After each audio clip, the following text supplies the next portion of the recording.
Hello and welcome to the Indian Dream podcast, co hosted by Sahil and Siddharth.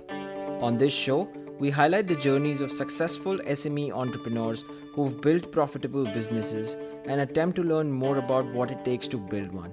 Each week, Sahil and I will interview one such entrepreneur and learn something unique from their journey. At 23, with the desire to create a name for himself, Vedansh ventured into building a completely new business segment within his family business. He not only entered a new segment, but also went to a different country to start this vertical.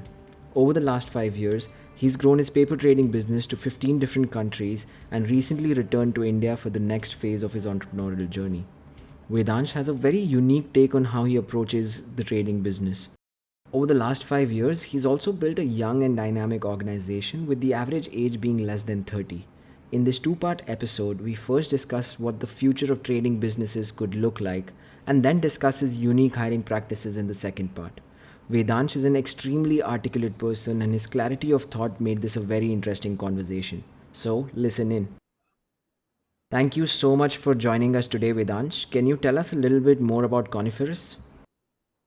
So Coniferous basically was started by me a couple months back when I just shifted to India and before from Dubai. So before that, I started a company in Dubai called Artica International, which is a paper trading company, and we grew from UAE to about 14 to 15 countries in a span of 5 years. So you guys are mainly into paper trading, or what exactly do you guys do? Mainly in tissue. So we ensure that tissue is not anyone's issue. That is a fantastic tagline. Thanks for that, Vedansh. You moved to Dubai, I think, about 5 years ago, Yeah. and when you were in Dubai, you started a company there. So can we go back to that time when you moved to Dubai? What were you doing before you moved to Dubai? So I'd spent 2 years after I came back from college, and I was just exploring options in India. So I joined the family's business, which is in hardcore paper trading. So we stock and sale, and we also manufacture, and we do all kinds of stuff. So before that, I was just doing that, but then I couldn't get a name for myself, which is why I moved to Dubai. What was this growth path from ideation and then scaling up to the point where your division in your family's business is about 10% of the entire revenue stream, right? So getting that first customer is easy, but then after that, scaling up, hiring, all of that is not so easy. Can you just take us a little through that journey? Yeah, so for the first 2 years, I was working out of home. So I basically used to go and visit each and every customer within Dubai and then start with Oman and slowly moved on to the other Gulf countries. I just kept meeting a lot of people, and then basically through networking, you kind of added on the sales. And then after that, when business started growing and it started actually exponentially growing, because tissue is an industry where people do trials, they do container trials, and then they reorder, and then they keep reordering, and then it's something that keeps getting fixed in their system. So I don't need to spend too much time with a customer once I have them established in our system. So once I start getting too many people established within the region, then I started hiring people for coordination, because I kept sales in my hand, because that's something I'd really like doing. I don't like coordinating, so I don't like coordinating with mills. I don't like coordinating at all. I like selling a lot. Help me understand who are the customers. I'm assuming the manufacturers are the suppliers, the ones who actually make the tissue paper. But who are the customers, typical customers that you're dealing with in Dubai?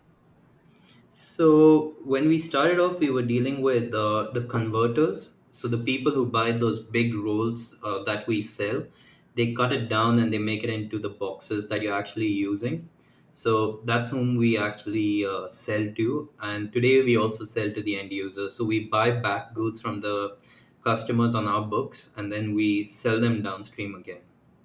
So now you're establishing your own tissue brand. Yeah, pretty much. Fair enough. That makes sense. I think another thing that you told me earlier is that you guys are really good at managing your working capital because, from what I understand, you didn't get too much capital from the parent group and you grew it in Dubai on your own cash. Can you just take me a little bit through how you are managing your entire working capital cycle?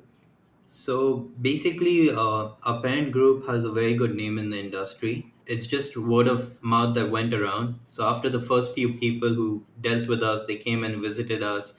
Like my first customer, Metropolic, when he came to India to vet me out. So he flew down to Delhi and then he met a couple of paper mills and then he inquired about us from all of them. And they all gave us like A-star reviews and saying that they can close their eyes and trust us. So that word of mouth constantly spread in Dubai and eventually spread amongst all our suppliers. So as and when we started approaching suppliers, our suppliers started opening lines of credits towards us. Even though we never wanted it, but they started opening credit limits towards us and to good some values and interest-free credit limits. That's how we actually started building our capital because we never needed it. We were never delayed in any of our payments on cash as well. We were never late on anything. We were very transparent. We never claimed. We never did anything of that sort. We were very, very transparent on who the buyer is. And a lot of companies are not that transparent, actually. But I have a philosophy like I found everyone through Yellow Pages or through the web or through the export data or whatever source of data that I actually took to find my customers. So I feel that a manufacturer has more ability and more resources to get that data anyways. So if I'm not transparent and if I keep hiding, then there's a form of distrust that kind of keeps constantly builds on. So when that distrust was never there to begin with, they trusted us and they just opened up lines of credits. So what you're saying is that as a trader, you were telling the manufacturer who your end customer was. Yeah. And we used to tell them how much we are selling for too. Because this is something I've seen quite often is that especially when you're trading, you never tell your manufacturer who you're selling to because you're always afraid that my manufacturer is going to approach my client and just basically steal my business that I've worked so hard for. My family also believes in what you're saying. But like I said, I feel that we're in a very open sourced world today. I mean, if someone wants to find the entire history of Vedansh today, there are so many platforms on which they can find it. Even if you're well educated in computers or you're not or whatever, I mean, there's so much of data out there that you can't actually hide anything from anyone anymore. So the old school mentality of trading is where you used to hide the customer name. But what I personally believe in is that you can add a lot more value as a trader by either telling your customers what the latest trends are. So we actually believe in a lot of techno-commercial sales rather than just selling the goods. We handle all the shipping and logistics. We ensure that goods don't reach during holiday season so that they are not burdened with damages. We handle their banking part, tell them different ways that they can bank with the banks and enjoy better interest rates from the banks than they would enjoy from our end. So that way we kind of manage our customers quite well. So we become kind of a good advisory source for them. So that's why we call everyone in our company a solution provider. We don't call anyone a salesperson per se.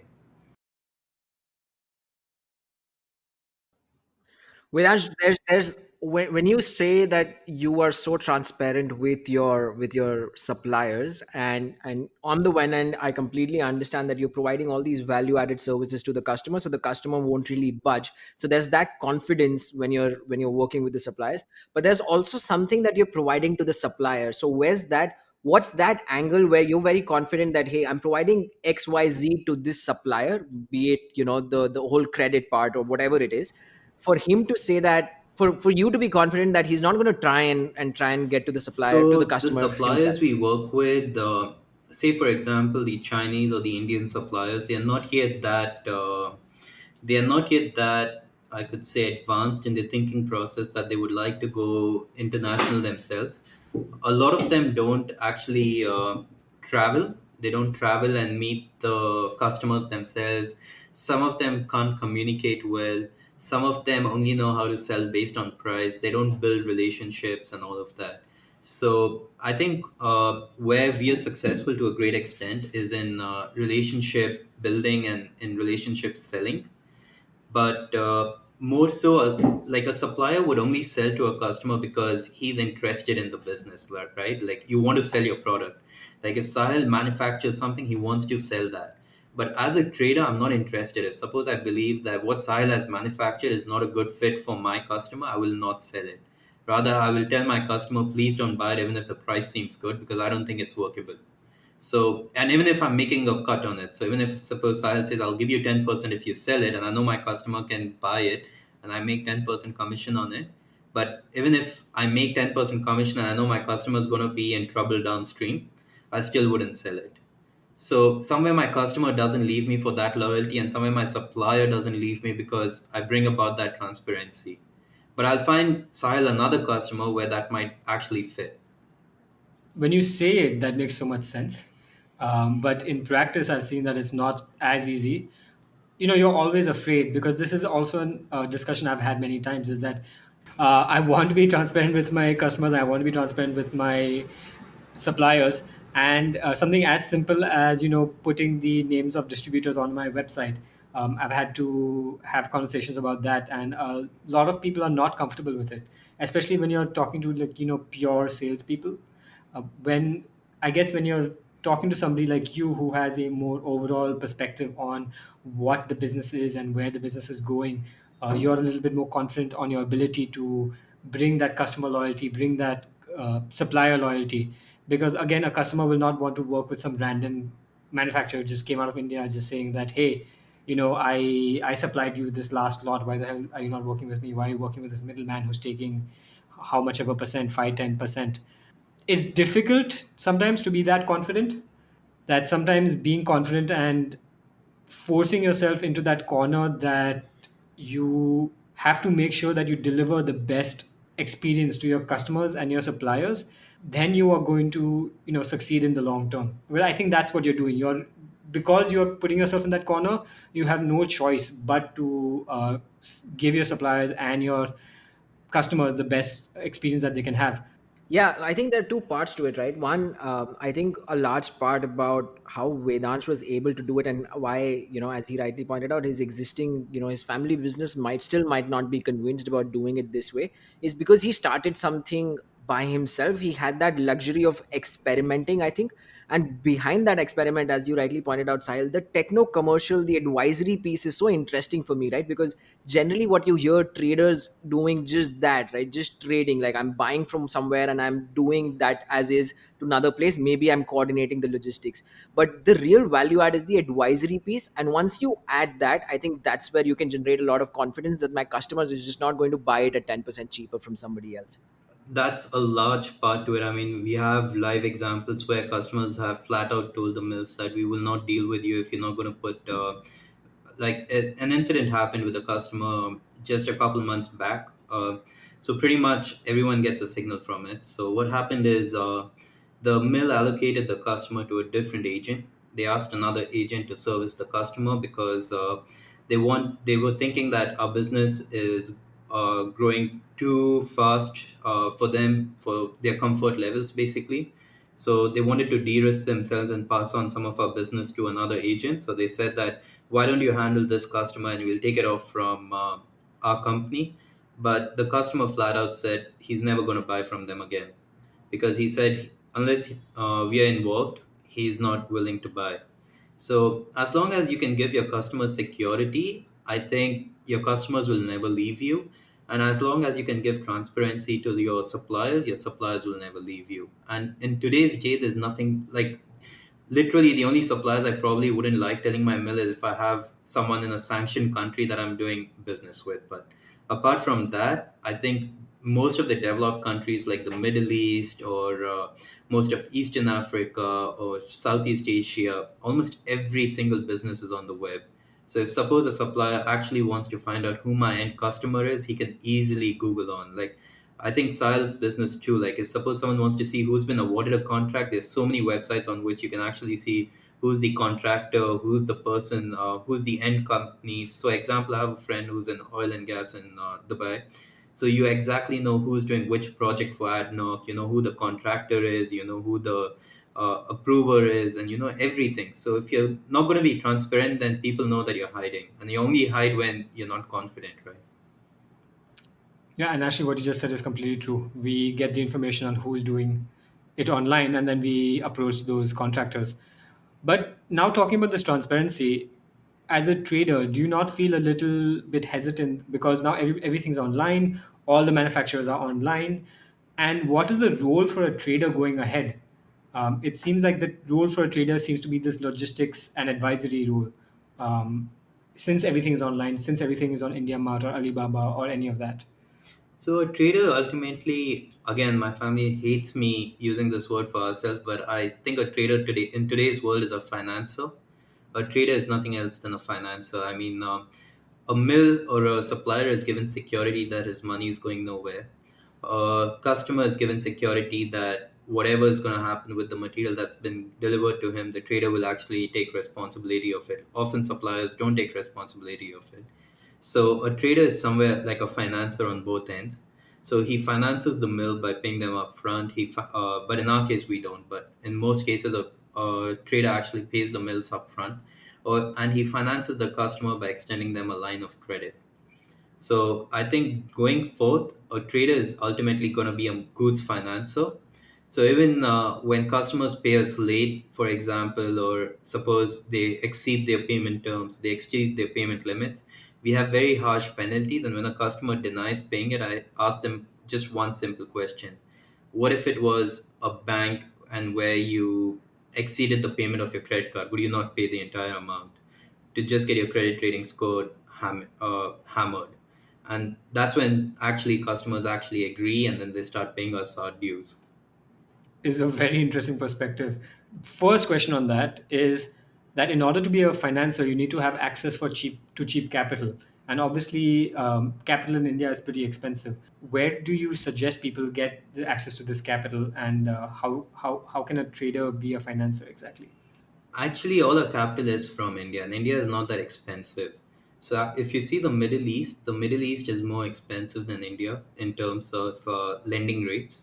So, the lending rates that we enjoy from our banks is much better than the Middle East, and even the bank charges. So, often people ignore the bank charges that come along. But if you see the bank charges in India, it's almost insignificant, whereas in Middle East, it's almost about 1% of your transaction value. That way, if you see, India is actually a good place to source your capital and all of that from. Secondly, most of the customers that we deal with in our industry are people who can't generate a lot of capital, for example. So say, for example, their banking limit might be for $10,000, but they need material worth $15,000 every month. And they are good paymasters. It's not that they don't pay, but it's just that the industry is so low valued downstream that they can't generate that much capital by themselves. So that's where we kind of add value. But most of our business actually is done on secured payment terms because the industry is as such. As such, in our business, the only value that a trader actually puts in is his ability to source. That's it. So, ability to source and the financing aspect as And well. the logistics, because in tissue per se, we are very light in cargo, so we only load 12 tons in a 40 feet container. So we are very, very light on cargo, so our logistics need to be spot on. The most interesting thing that I heard from that part that you said where trader is a financer, and I've thought about it for a while now. That is essentially the most important service that the trader is providing today. And the fact that you accepted that and you saw that for what it was is also probably why you were able to go beyond and figure out the advisory piece and figure out the consulting piece, figure out the relationship selling piece, right? Unless a trader accepts the fact that you are at the end of the day a financer and you are replaceable, if somebody with more money and have some decent connections at the customer and comes in, you are replaceable. I think you, by addressing it and changing the question itself on how do we really stick with our customers, were you able to figure this interesting piece about value added services. And I think that is probably going to be the future of trading. If trading is to happen in India, and if somebody has to really sort of make a lot of money in trading, you have to add that value add on top of it. That's why I said, unless you actually add value in any business that you do, that business is of no use. If I don't add value, I'm always replaceable, right? I mean, the next big guy on the block will get it. People keep changing all the time. So if suppose he has a better supplier relationship than we do, then I'm easily replaceable at any given stage. Unless you add value in any business, even as a supplier, unless you add value in your products, unless you constantly innovate, unless you constantly look at being sustainable in all dimensions. I mean, I believe there are five dimensions to sustainability, but unless you are sustainable in every single aspect, you will never be ahead in the game.